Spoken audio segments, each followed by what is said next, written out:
पहली बात तो मैं ये कहूँगी कि किन्नर अखाड़ा किसके लिए बना था? किन्नर समाज के लिए बनाया गया था किन्नर अखाड़ा, मगर अब उसके अंदर महिला को स्थान दे दिया किन्नर अखाड़े में।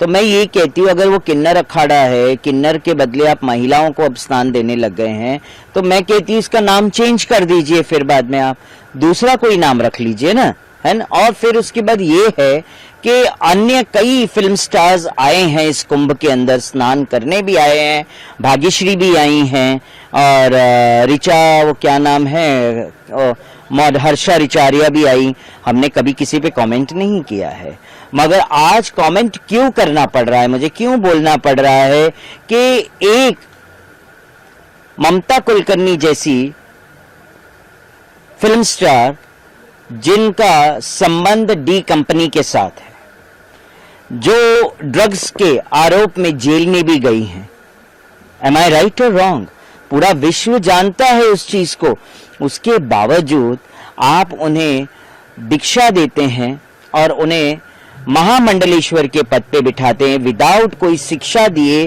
किसी को आप दीक्षा दे के महामंडलेश्वर जैसे इतने बड़े पद पे आसीन कर देते हैं।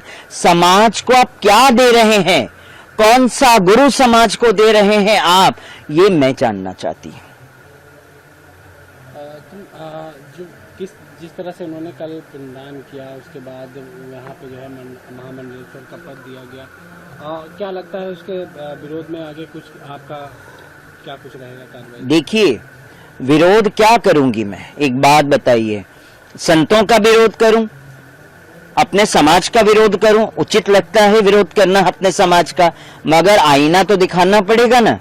अगर हम गलत है तो हमें आईना दिखाओ, मगर आप गलत है तो हम आपको भी आईना दिखाएंगे ना। कि आपने उन्हें महामंडलेश्वर बना दिया, क्या रीजन था कि आपने उन्हें महामंडलेश्वर घोषित कर दिया, पट्टा अभिषेक कर दिया, मुंडन तक नहीं हुआ, एक चोटी काट दी? ये कोई रीजन है क्या संन्यास दीक्षा का? और पहली बात तो ममता कुलकर्णी का बैकग्राउंड देखा जाना चाहिए था। डी कंपनी के साथ उनके संबंध रहे, अचानक से वो भारतवर्ष में आती है, वीडियोस वायरल होते हैं, अचानक से कुंभ में प्रवेश कर जाती हैं, वीडियोस वायरल होते हैं, अचानक से प्रकट हो जाती हैं, और फिर बाद में महामंडलेश्वर का भी पद मिल जाता है। तो इसके पीछे का तथ्य क्या है? ये जांच का विषय है और जांच होनी चाहिए। इस पे मैं कड़ी निंदा करती हूँ।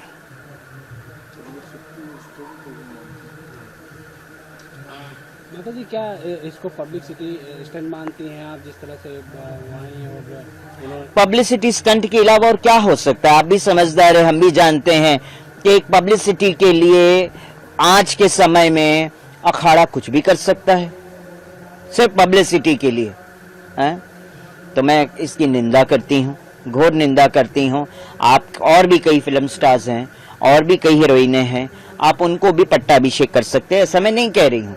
मगर ममता कुलकर्णी की जहां तक बात आती है, तो आपको ये तो सोचना चाहिए था, आप ममता कुलकर्णी का पट्टाभिषेक कर दिया, आपने सब कुछ कर दिया बिना छानबीन किए, बिना शिक्षित किए, दीक्षा दे दी आपने। सनातन धर्म को कौन सा गुरु आप दे रहे हैं, ये मुझे बताइए।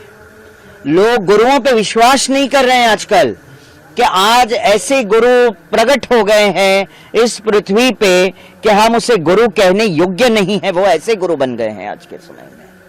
हाथ जोड़ के मैं क्षमा चाहती हूं, मुझे ऐसे वर्ड्स नहीं बोलने चाहिए, मगर आज मुझे बोलना पड़ रहा है कि समाज अंधकार की ओर जा रहा है।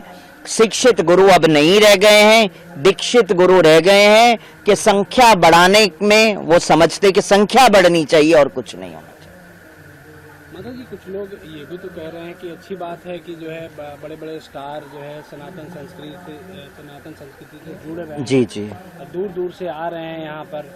तो लोगों का ये कहना है कि बड़े बड़े स्टार जो है सनातन संस्कृति जुड़ रहे हैं, इसमें बुरा क्या है? मैं, आप सही कह रहे हैं, इसमें कोई बुरा नहीं है। बड़े बड़े फिल्म स्टार्स जुड़ने चाहिए और उनको भक्त बनाना चाहिए, सब कुछ है, मगर बैकग्राउंड भी तो देखना चाहिए ना।